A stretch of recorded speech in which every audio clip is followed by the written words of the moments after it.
quite a simple van build in this Renault Master long wheelbase. Very nice, does the job. 2 roof vents and an awning. 2014 Caddy Maxi. A man can dream, can't he? Box truck. Now that's an idea. Although in Her Majesty's United Kingdom we call them Luton vans because they have space above the cab.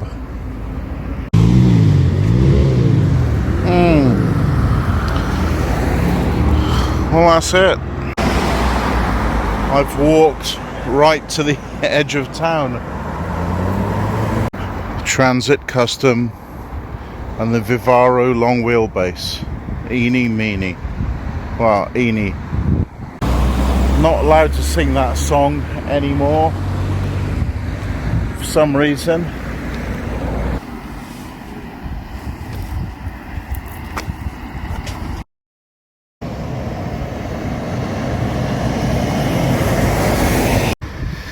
Anyone who remembers Peter Gabriel's song Salisbury Hill from 35 years ago, well, that is Salisbury Hill.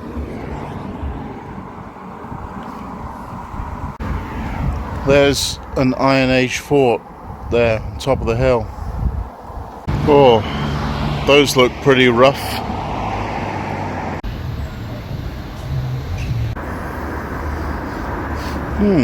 That one doesn't smell. Maybe it's only the white honeysuckle that smells. Or maybe, maybe I've caught an asymptomatic virus. London's 102 miles away by the A roads. I did not know that. Very good. Anyway.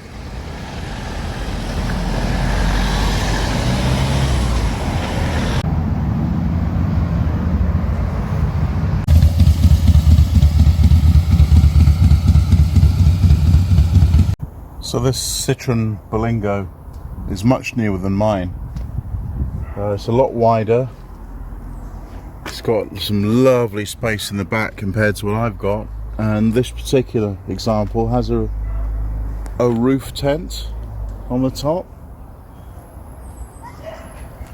Yeah. A bit like Barry that I met in Wales from Scotland, remember him? I can see some socks with sandals. Oh yeah. It's just up here. Oh yeah, that's a good look. This is my once monthly indulgence of a nice healthy Mediterranean salad.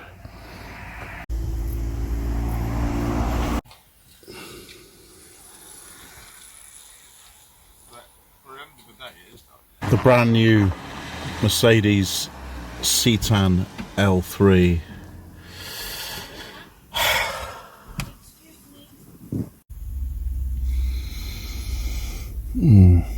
Two very vivid dreams last night. I mean, like super realistic vivid dreams. Not lucid, but there was one where I noticed that I was in Holland and one of the houseboats had come adrift, and I realised it was just going to be swept out to the estuary. So I jumped in, got on board the boat, and I found this really, really long rope that obviously come off its moorings, and then yeah, I swam back just enough length to swim back with the rope and you know, bring the one end of the rope back ashore. That was touch and go. And then yeah, I was just able to, like, you know, pull it in, and there was like a steel post there, and I was able to use that to help me drag this this boat back in. And then the owner came back, you know, sort of accused me of stealing his boat, and I said no, it was drifting down the river, and I pulled it in. So, oh, brilliant. And the owner had come back with a couple from the other boat next door,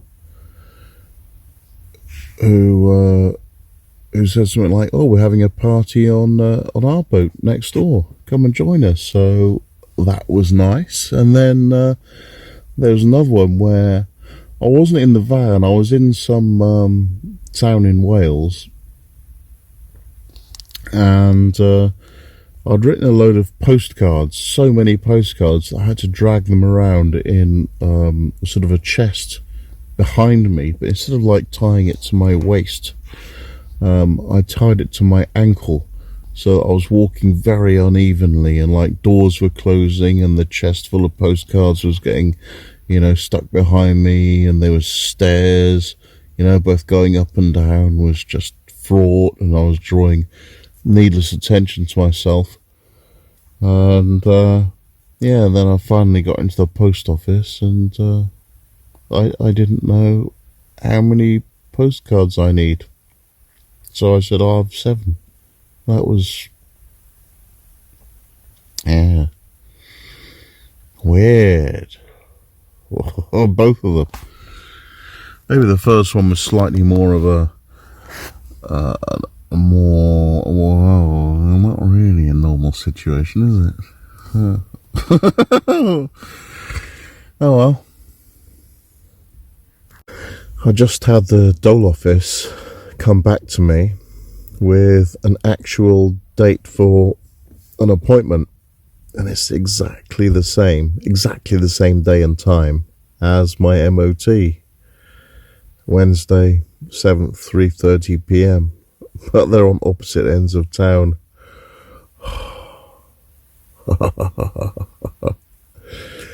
Alright, I have to leave my van early with the MOT guys. And hopefully be able to sort of sweat it all the way back from the job centre, like 2 miles back to the MOT centre, to pick up the car before the MOT garage closes. Oh well, we'll get it all over with, all in one go. God, I'm so dozy. This is the reason why I came back to Bath near my postal address to do the Dole meet and the MOT. There isn't a Wednesday the 7th. I checked again. It's Tuesday the 7th Dole meeting, 3:30. Wednesday the 8th, 3:30. MOT. So it's not such a rush that I thought it was going to be. Panic's over. Relax. Imagine that if I'd done all that running around just to cock up both things. What a dozy. Measure twice, cut once. At least I did the measuring twice bit. Oh, it's 32 Celsius. And I've been defeated by the relentless siege of heat into actually getting my ass out of bed.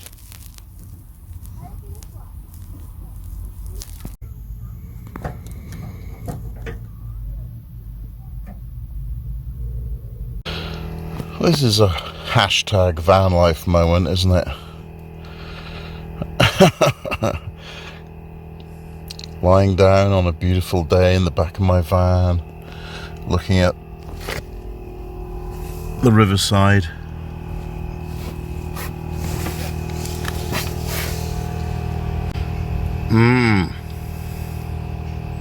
Gorgeous.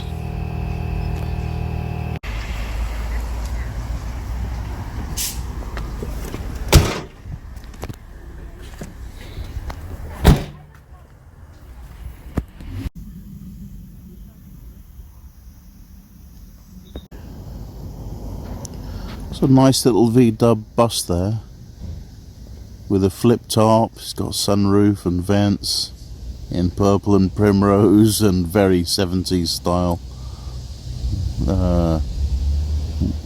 What's that cloth at the side of a pop-top called? Accordion? I don't know. That dude there happens to be a friend of mine since I was 18. But he met this bird, right? And she was like a devout Catholic